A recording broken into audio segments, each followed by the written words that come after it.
So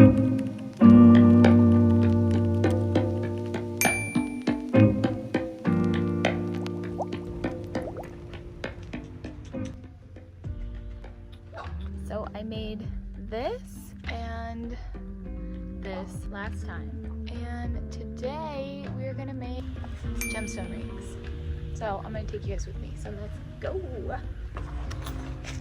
Okay, so I'm on the way to class and I wanted to talk to you guys about what lost casting is. So this is essentially when you start with wax and we are gonna carve a ring out of wax. You can carve pendants. It's really a really free organic art technique, and it kind of makes it so that you can get so creative with your jewelry creations because you're essentially sculpting this art piece, and the boundaries of really what you can do are pretty limitless once you really learn this technique. And once you are done carving it and sanding it and filing it, essentially the overall goal is to make your ring as smooth and clean and scratch free so that when you cast it, you essentially can just polish it up and it's good to go. Whereas like my S, it popped out and then all I had to do is polish it, sand it a bit, and then she's looking so cute. So you put so much work into the prep of your wax piece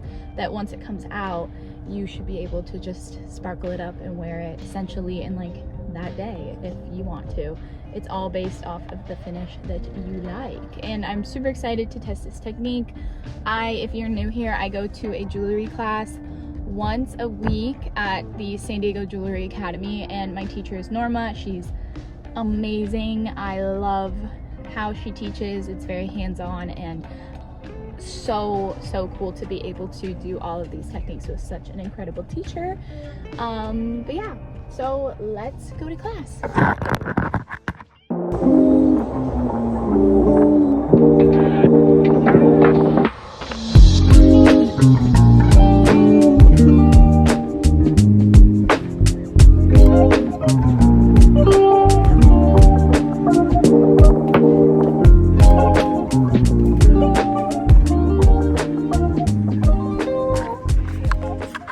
So this session's project, I'll be learning how to create a ring with a stone setting out of wax, and this is the inspo I'm going for, and this is the gem I chose.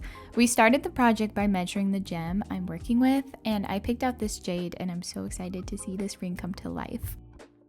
My amazing teacher Norma went over some key measurements we needed to sort out before starting to shape the ring, since I'm so freaking new to this. 1, starting with the ring size of the ring. 2, the size of the stone and how big the face of the ring needs to fit inside of it.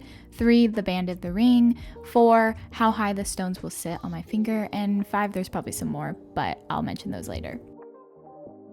Math definitely ain't my thing, so I was happy to have Norma to help me with this so that I didn't mess anything up. And I'm so excited to have learned all of this.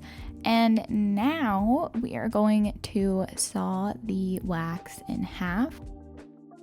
We measured the wax to 19 millimeter in length to give ourselves a few extra millimeters just in case we accidentally filed off too much, which definitely happened. I'm starting by sawing off the excess wax to get that clean 19 millimeter base, beginning with the face measurements and then working from there. Once I had my rough shape, I then filed down the sides to smooth everything out, and this is where those extra millimeters came in clutch because I totally went a little overboard with filing, and now we have a perfect 17 millimeters. Now we need to mold our ring into the correct ring size. This mandrel has blades on it, so I simply place it in the middle and make twist until it carves out to the size I'm working with. I would do about like 5 twists to one direction and then 5 in the other way, and then repeat that until I got it to the correct ring size. We still have lots of work to do, starting with filing and more filing to get those measurements we discussed in the beginning of the video, starting with filing the sides smooth, and then we're going to start working on the front of the ring, which was a bit tricky. but this is what we were doing.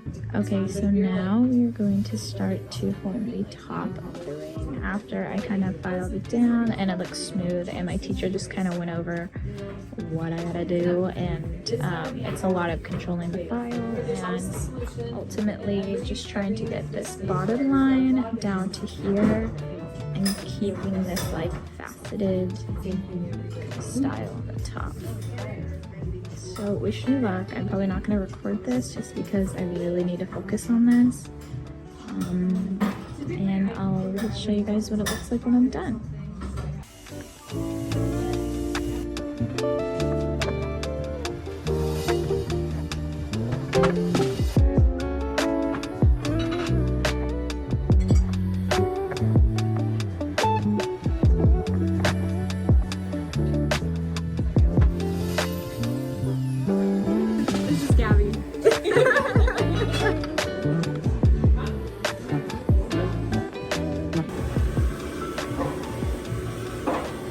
And that is what we did for 3 hours in class today. You can really start to see the ring forming and coming to life.